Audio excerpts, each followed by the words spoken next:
you are at a really important institution, training men to prepare for ministry. And so I'm really excited to be here to share with you the things that God has taught me. And most of it will focus on archaeology today. But I'm excited about God's Word and how archaeology helps us to understand it, helps us to trust it a little bit better, and becomes a wonderful tool that we can use to pass it on to others. And the Master Seminary is part of our consortium for the Khirbet El Maqader dig, which is what we're going to talk about. And so this last year we had Steve and Mark and Holly and Cynthia, and they all contributed on different levels. Everybody did something, and so many of them in the field, but some back at the at our headquarters working on the materials that we excavated every day. And so you guys were well represented. In fact, Dr. Barrick had that paper there. Disproportionate to your numbers, Mark managed to get in almost every picture, and then Steve got in one or two. And so you guys had a really good showing at our excavation this last year. So this is a pile of pottery. Every piece there, and on that pile there's thousands.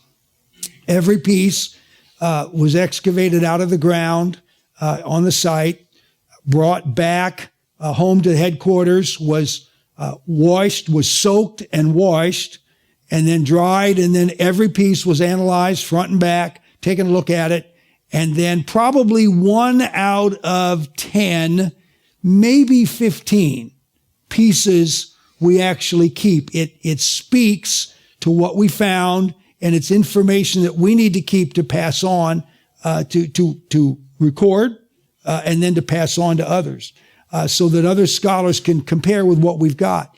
And so all of these pieces, we didn't use, and we threw them out. And we got this big discard pile, of sherds, and that's what this is. But, and so a lot of times folks say, well, that's all my hard work. Well, it was, but be assured every piece was looked at and studied, and we've made decisions on it. And then, of course, guys like Mark, at the end of the dig, they go back and pick up a bunch of those pieces and put them in their suitcase and bring them home. Is that right? That's what I thought. So let me just orient you to where we are, because this is the Master Seminary. I know you know where this is. What is this? A Dead Sea. It's the north end. So what's this? That's the Jordan River. So this country today would be, and this country over here is, all right. Ooh, what's that? Yeah, there's the Med. All right, this is a Google map. And so the Israelites, the last place they camped on the east side of the Jordan, well, they spent the night by the river, but other than that, their campsite, where they stayed was at Abel Shittim, probably located right here, and that's actually where I dig in Jordan, and it's probably that location there.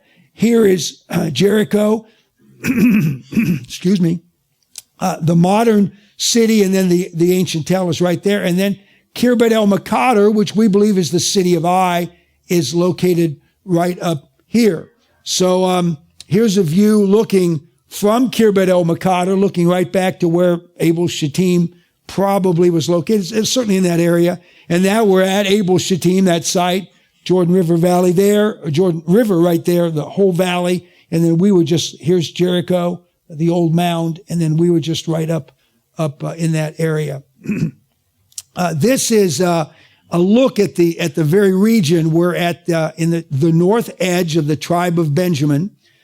Benjamin goes from right where our dig site is down to Jerusalem. And we're right at the north end of Benjamin. And it is our understanding, based first, of course, on the scriptures, but secondly on the archaeological evidence and the topical and geographical evidence of the region. We believe that the Eye of Abraham is located at a place called Etel. The Bible just refers to it as Ha'ai. It doesn't talk about it as having people living there. And in fact, Etel was a ruin in Abraham's day, a massive ruin. And we think that's actually the basis of the very name Hai in the scriptures. So it is our working hypothesis that this is Hai of Abraham. And then in 500 years, that name moved 2 hills and about 6/10 of a mile to the site that's known in Arabic today as Khirbet el Makater. And we believe that that is Hai of Joshua, and it's the city that was destroyed by the Israelites. And then you've got the modern cities and the biblical sites, Bethel and Beth Aven in there as well. Now, one of our early reports on the dig site, you need to, every year, you need to publish about what you find. You find way too much stuff to do a thorough publication, so you give a summary report in some reputable journal, a peer-reviewed journal, and we used to publish ours regularly in the Israel Exploration Society.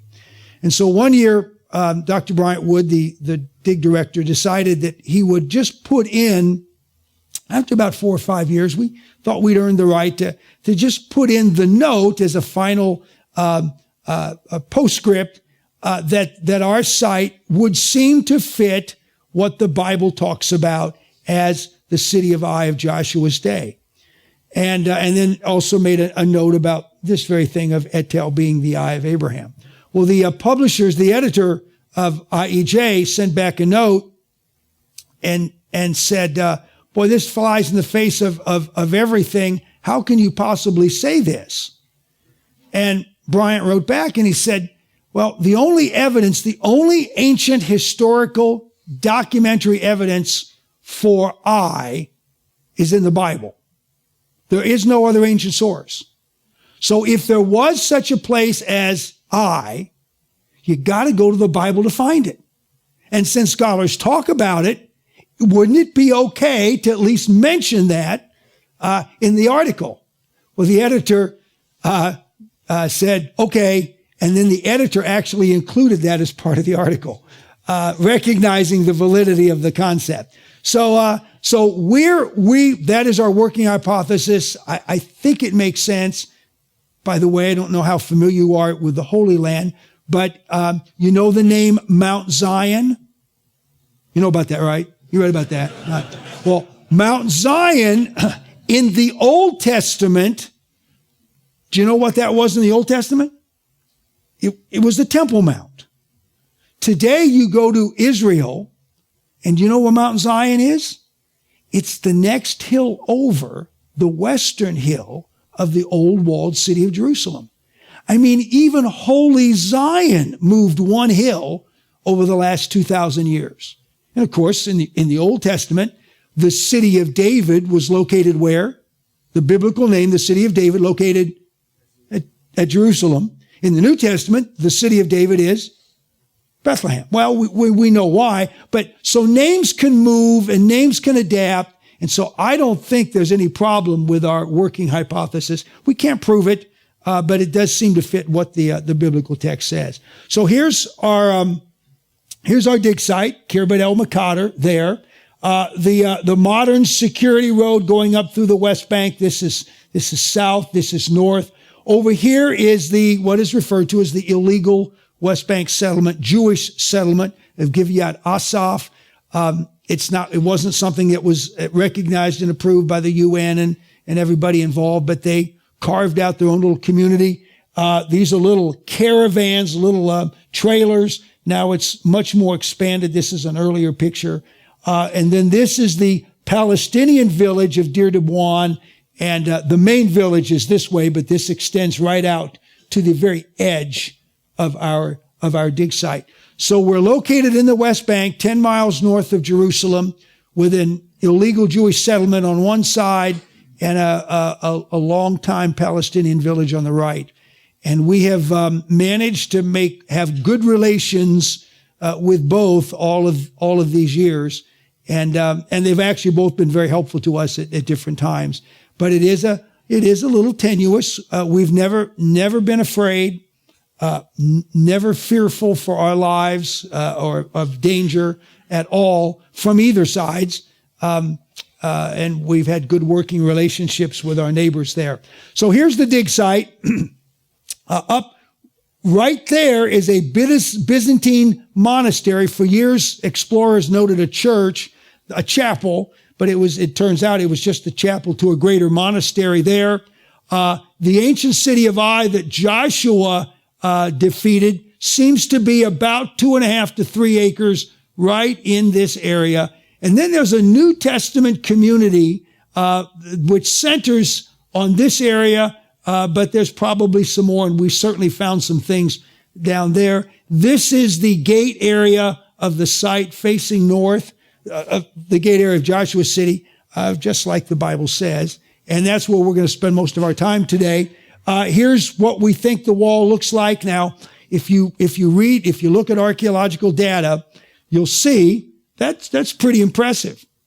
But if you look carefully, the dotted lines means what we think it might look like. And this is the actual only stuff we have found in different areas. And so when you look at something, you need to be honest. They've only found so much. In fact, as you can see, this side, we've got some pretty good evidence. This is now off limits to us. We can't dig this any longer, but we found enough things that we're making an assumption that it's a mirror image on this side. It may not be, but we have not found that. We are hopeful that there's still some more to be found as we take out some overburden. Some of that New Testament village actually take this out. We're going to spend most of our time today right here because that's where most of our excavation was located this year. There's 3 squares located right here, and this was the center, and a little bit off to this side. We had another 6 squares located elsewhere, including mine was off here on the edge. But this was the centerpiece of everything that we were doing this season. We were looking for part of the wall or any evidence of the gate on that east side, which really did not come to fruition. When we arrived at the site, local illegal diggers, now to be honest, it's illegal to dig that way, but they actually do own the land. It's a difficult thing. The Palestinians own the land, but the Israelis control what they can do with it. And so there's friction. And so, it's my land. If I want to go dig something out of my yard, I'm going to go do it. And so they did. And we do not know what they found. But the things they didn't find, and of course they know we're coming. In fact, it looked like they had just dug before we arrived. The things that they found that they didn't want, they laid up along one of our stone walls. So they did their illegal digging, and whatever they took, we don't know. But what they didn't want, they just laid up on the stone wall, which includes this iron key. And there were 2 pieces of two just funny looking pieces of iron. And we're looking at them, we're examining as we're going to turn them over to someone to clean and make them nice. And one of the supervisors go, "Hey, these 2 fit together." And in fact, you can see it's not a pair of pliers; it was ancient tongs, and so our conservator fixed them up, and that's fixed up. But it's corroded iron, but a couple of amazing pieces, and there was more that the illegal diggers had left out for us. That was very nice. We would prefer to find them in context, but we'll take what we can get. This is on the very first day of the dig. So we found those things as we arrived, and that was cool. But then once we started digging on the very first day, this large stone was uncovered, and it's part of a wall line, and it's got this big hole in the middle. Well, those of us that are used to excavating Old Testament sites, we're quite certain when we see these, what we're looking at are gate socket stones. Ancient doors did not have hinges up against the side posts of the door. Ancient doors had a socket stone in the floor and one in the ceiling, a wooden post that sat between the 2 stones, and then the door simply was attached to the wooden post. And as the wooden post turned in the socket stones, lower and upper, that's how the door opened and closed. And we're very familiar with that with ancient gates. And so we found others. And so when we found this, we were instantly sure that that's exactly what it was. It's just found right at the edge of the gate complex, not in C2, not where it belonged when it was used in the gate, but that was very exciting to us. Now, here's a young aspiring archaeologist who found the very first gate stone in 1995. That was me when I had hair. And we found the very first one, and that was very exciting. And that helped us to identify then the gate complex, which was prominent in the story of Joshua. And this is what we're talking about. Now, when you talk about a gate in an ancient city, it wasn't just a door in a wall. It was a gatehouse, a complex with towers and rooms, and typically, at least in the Canaanite period, 2 sets of doors. A set of double doors. Now the arrows are on the outside of the gate, outside the city. This is inside the city. 2 sets of double doors on the outside of the gatehouse, and then a set of double doors on the inside. And you see those little circles, those represent the socket stones where the doors opened and closed. So you had a door that opened and closed there, and that closed the outside, and then you had the same thing on the inside. And so I had identified the first socket stone from the gate complex. It was not in C2, but it was nearby. Then we found a second socket stone right there. Here's the third one, and the fourth one should still be laying out there somewhere. We haven't found it, but we did find one of the upper socket stones that would have gone along with one of the lower. So we've got the 3 of the lower stones that would have been in those 3 of those 4 socket stones. And then we've got one of the upper. And so that was very exciting to us. Now, the end of that first week, the beginning of that first week was that socket stone. Huge for us. Goes back to the city of Joshua, we're certain. Then at the end of the week on Friday, you dig down to bedrock. Archaeologists dig in the dirt down to bedrock looking for the remains of human civilizations. Paleontologists work in the bedrock, fossils and dinosaur bones. Well, we dug down to bedrock at a square just next to where that socket stone was found. And can you tell what it is? Now, this has all been carved, but there's a hole carved in the ground, obviously, and this is a capping stone above it. Man, I've seen Indiana Jones and National Treasure. Underneath there, what could be found? It was Friday afternoon, and we had to go back. We had to stop digging and go back for the weekend. And we couldn't dig it till Monday morning. Because once you open it up, if there's cool stuff in there, you got to finish it. Because if you don't, those other guys will. So, great discipline. We left the stone intact. Then we had to bury it again so that nobody knew it was there. And we were gone all weekend, and come Monday morning, now this was not my square, but, I kept walking over to check what was going on. Can't you get that thing clear any quicker? Well, and you can see now, this is the afternoon sun, and it's actually in the shade of a little rise over there. So that was the afternoon of Friday. You ready for this? Monday morning, we took out the capstone, and a little Canaanite popped out.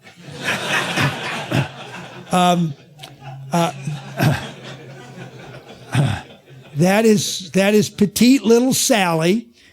She's actually an electrician.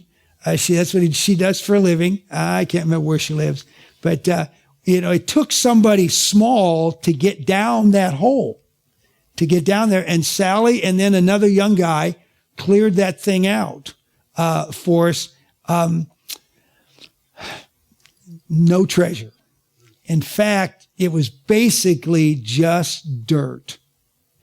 And it took almost a whole week to get all the dirt out of that hole. Now here's a guy. This is a gal. This is how we get the dirt out of the hole. And of course, this would be the same way that they got the dirt down. There's the other kid that helped clear it out. This is the only way you could get stuff down in there and get it out, let alone somebody hewing it out.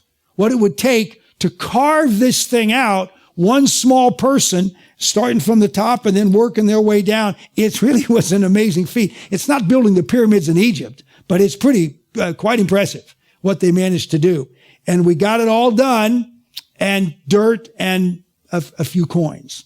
And that was all. Coins from the New Testament era.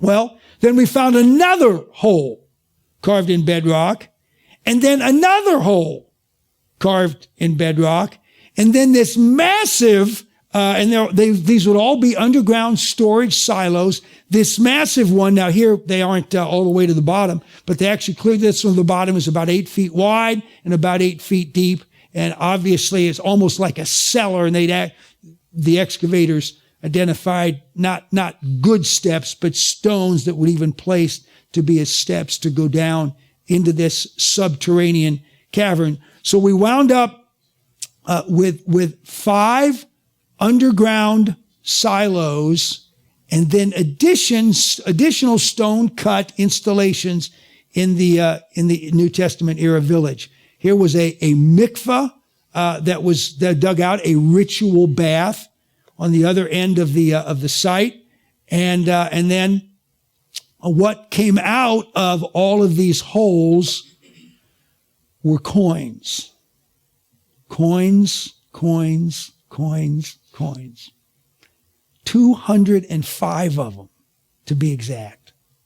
In fact, excavators, you're digging out, you're trying to be careful. You got everything you could find, and we get 2.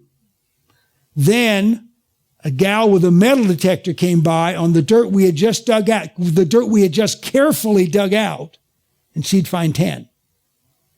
And we wound up from these holes in the ground with 205 coins.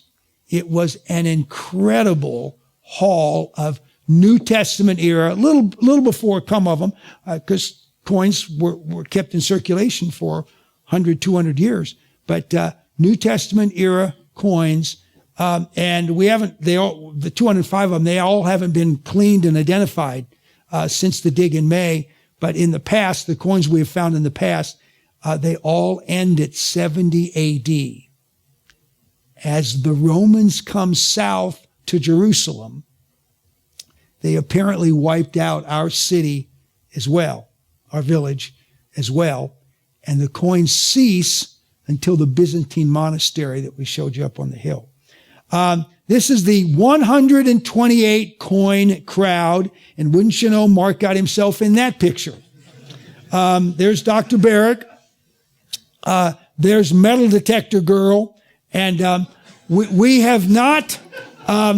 Archaeologists don't like metal detectors, but to be honest, the locals have discovered them, and if we don't learn how to use them effectively, we're going to miss out on so much stuff. So archaeologists, you never dig holes. You always dig an area out. We call it a locus. You always dig a defined area out.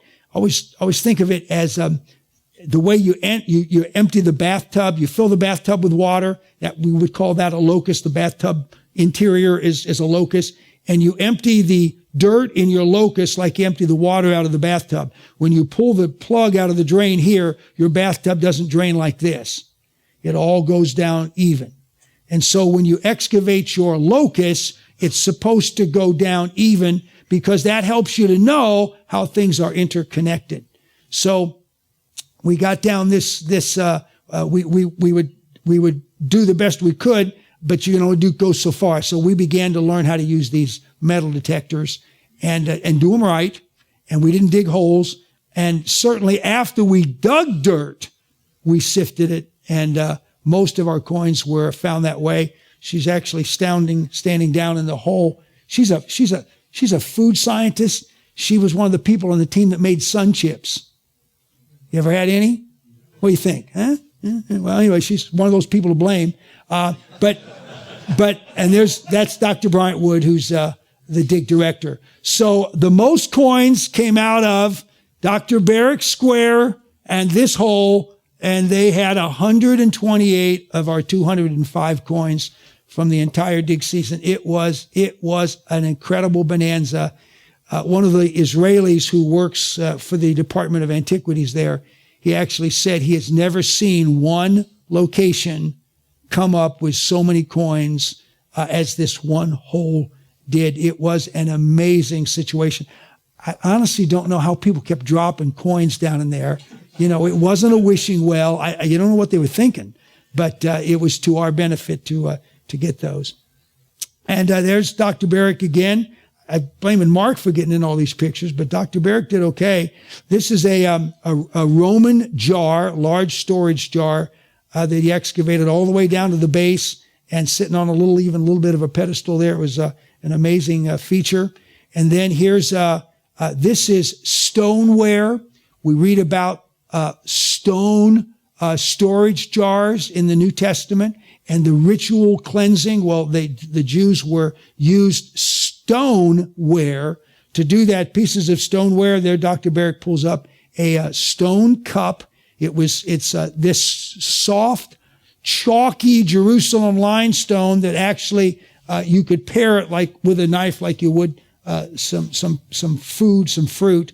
And this is actually from I took from a magazine from Biblical Archaeology Review years ago. But this is a bunch of stoneware. And Bill, this is very similar to yours. Did yours have a handle broken off? It was broken off. But it was obvious it was broken off. Looked just like this one that came from Jerusalem. And then there's just that's stone. That's a stone ritual vessel. Looks like the cup I had coffee in this morning. And then talk about the six storage jars of stone jars that Jesus that were used in the miracle of the water to wine. Well, these are stone lathed storage jars, all coming from the burnt house in Jerusalem. The big jars and then the small cups, like Dr. Barrick had found. Then can you see it? Can you see the ring? A small iron ring. Now, iron vessels, iron was a prized commodity during the time of the judges in the Old Testament. And we actually have iron bracelets, bangles would be the better word, that were found on skeletons in a tomb at one of our nearby sites that we excavated back in the 90s. So we got these two leg bones with these two iron bangles just laying there in the tomb. Well, this is ring size, and probably not, once we really looked at it, probably not ornamental jewelry, but probably an iron ring of utilitarian value from some sort of a tool, probably, but there it was, probably from New Testament times, not from Old Testament times. There's a lamp. It's a Roman lamp. It's a Herodian style, everything but just a little bit of the spout. And of course, I assume you would know, it was an oil lamp. You would pour the oil in here. You can even see where there would have been some sort of a lid that would fit nicely on there. You stick a flax wick there, flick a bick on the wick, and you've got a light. These were 3 whole lamps that were found this year. This is the earliest one. It's actually more like I would have called it Persian, but we've got no other evidence of Persian material, so it must be an early Greek lamp. It's the last of the Old Testament handmade bowls, and then they started as bowls, then they folded the bowls in and in and in and in, and then finally in the Greek period they stopped making these handmade bowls, but they started making lamps out of molds, and that's what this is. So this is probably early Greek period, the Roman period, and this one it's either late Byzantine or early Islamic. All 3 of these were found this season. Talk about these subterranean installations. This is that large, a very large mikvah, surprisingly large in the New Testament village. These gals excavated something else that we thought was going to be another mikvah, but it turns out it's a series of underground rooms with passageways that maybe indicate a hideout, a Jewish revolt hideout from the Romans at maybe the first, the destruction of the first revolt, 70 AD, or maybe the second Bar Kokhba revolt, 132. So we're not sure which. We didn't even get to finish it. In fact, this December, part of our team with Dr. Scott Striplin is going to try to identify, completely clean that out. And Dr. Bryant Wood's really interested in these big stones. They're called orthostats, ortho for straight, like orthodontist, straight, large stones. And those often were used in Canaanite city gateways. And how in the world these massive, large stones got down in this hole, we have no idea. And we're wondering how they might relate to anything, but we're particularly interested in how it might relate to the gate. The reason these are in here, this is all that I can show you from my square. These are 7 sling stones from a house I was digging, an Iron Age 1 Book of the Judges Israelite house. Did not get down to the floor, but as we're digging down through, we found these. And so I just wanted you to know I did something. And this is Destry.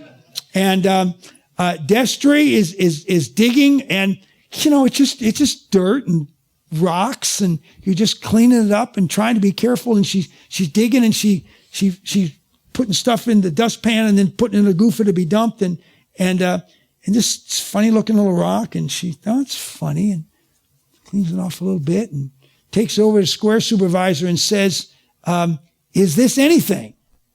And the supervisor cleaned it off a little bit and goes, ooh, it is. And in fact, it became the find of the dig. You know what that is?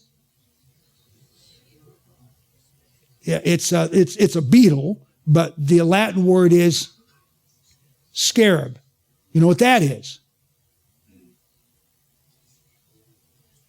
It's also a scarab. Trick question, I'm sorry. Scarab's the Latin word for a dung beetle in particular. You can see that the top of a scarab, that's why they called it a scarab, because it was designed to look a bit like a dung beetle. But the underneath side is a seal. And so the ancient Egyptians were the people who did this. The hieroglyphic name for this is a kepher, but we know him by the Latin name scarab. And actually, Khepri is the Egyptian, one of the Egyptians' gods, and he had a beetle head, and so Khepri, scarab. That was a very common concept, and there are just thousands and thousands and thousands of them in Egypt. Not nearly so many in Canaan, but lots of them in Egypt. So here's a look at what Destry found in the ground. Let me say that ain't much.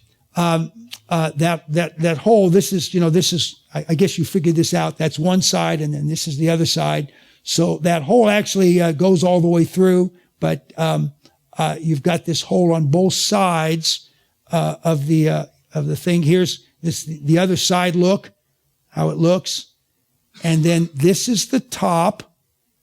And this is the bottom of our scarab.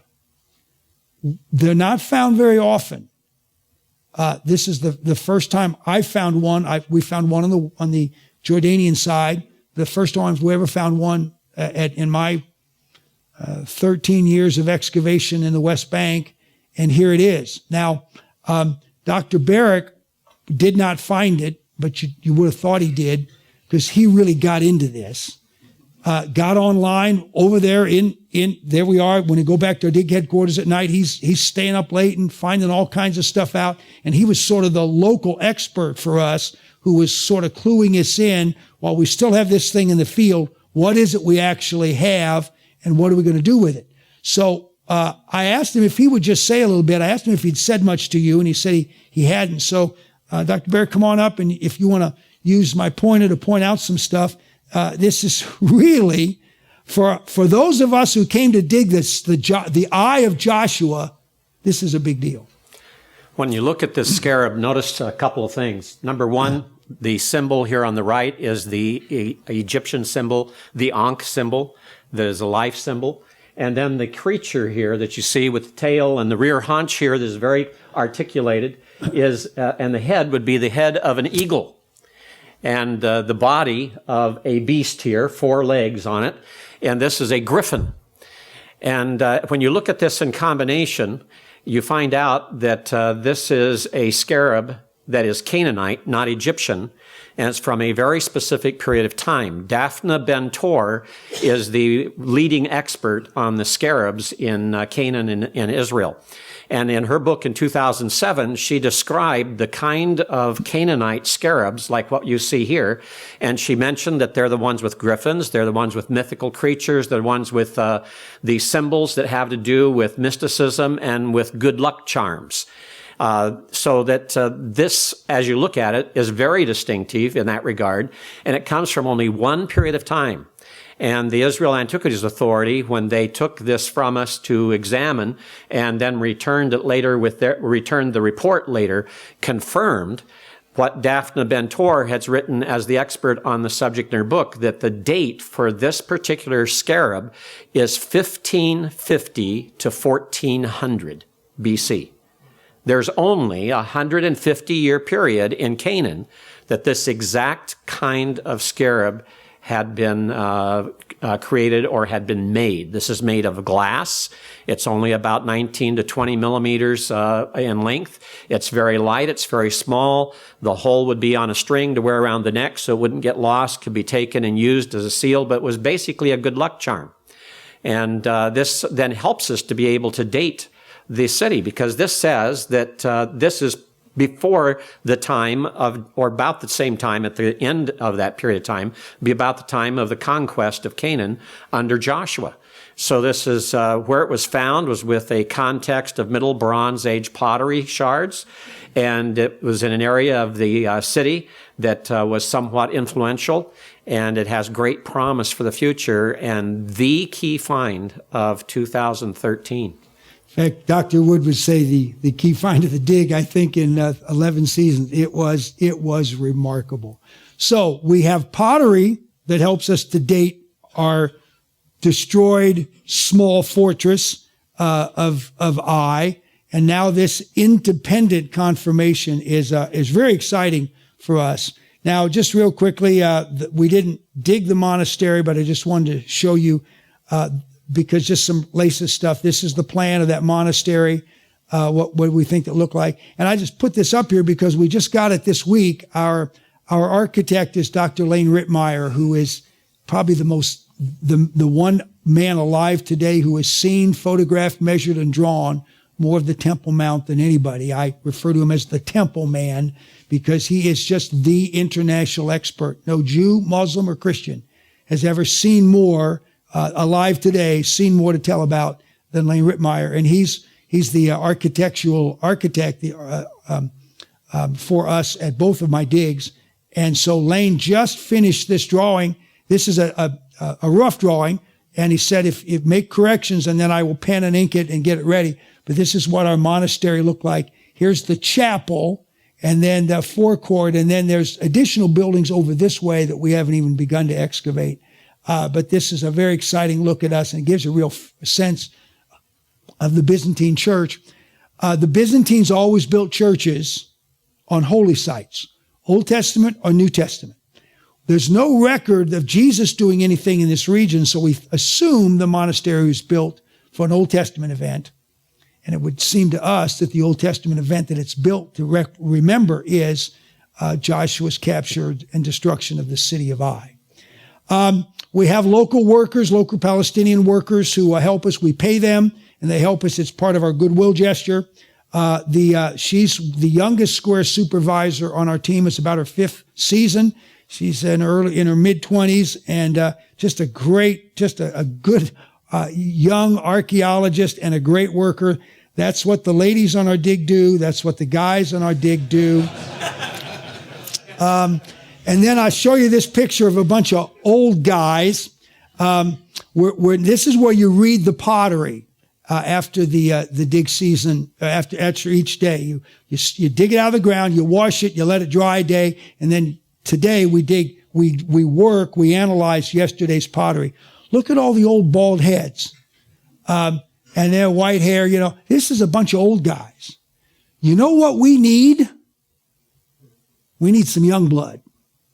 We need some young men and women who really have a passion. And I'm talking about this stuff, and it's just talking to you like it did to me 30 years ago. Just talking to you. And you say, man, I need to do something like this. Some of you not only could put yourself in one of the photographs, but some of you could become part of the team that really, really brings new insight to the world about biblical truth based on archaeology. I got enough time here to share a final thought with you. This again was that major area where most of the excavation went. This square right here, this guy originally supervised this square 4 years ago. Now, Dr. Bryant Wood's my boss. He's the expert, and he was my archaeological mentor.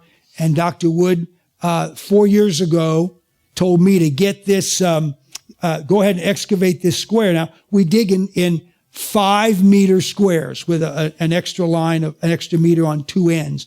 And that's to control things. And so you take your bathtub water down level in sections in the entire 5 meter square. Now, all archaeologists don't dig the whole 5 meters, but Dr. Wood likes to get that done.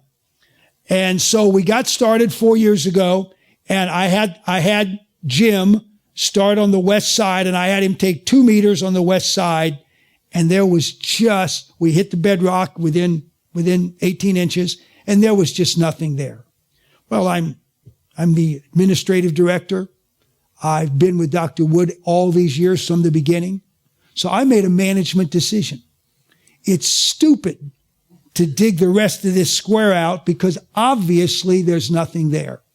And we're short of time, we're short of people. And so Jim finished that up, and I had him relocate to somewhere else where he found nothing. But that's, I can do that. Well, 4 years later, Dr. Wood says again, I want that square finished. And he's the boss. And so, this time we did it. And turns out Jim hadn't been back since, but Jim was back. So we put Jim back in the same square. So this is the part he dug earlier. We filled it back in. So now they're finishing the other 3 meters. It's in that, it's right over here. That's where they found that socket stone. Now, if I had just listened and had not made up my own mind about what was best, we'd found that 4 years ago, and I'd be a genius. Here we are 4 years later, and I realize how pathetic I really am.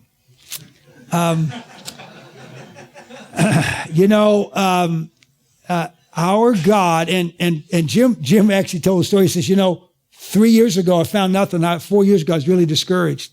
And it's just really nice that God let me come back and supervise when we find that socket stone. The God of the Bible, our God, is so good and so gracious. This is a concept I talk about a lot with the men that I work with. All the men in my program are men struggling with drug or alcohol addiction. And I talk to them about this concept, how to access God's plan for my life. And you know the verse. And I love this verse.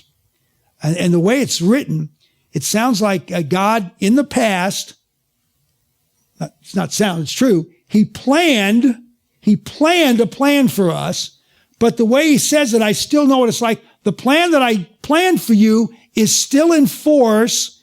The warranty is still good. It's still under contract.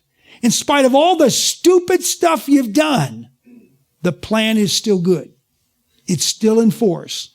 The warranty is good. Still guaranteed.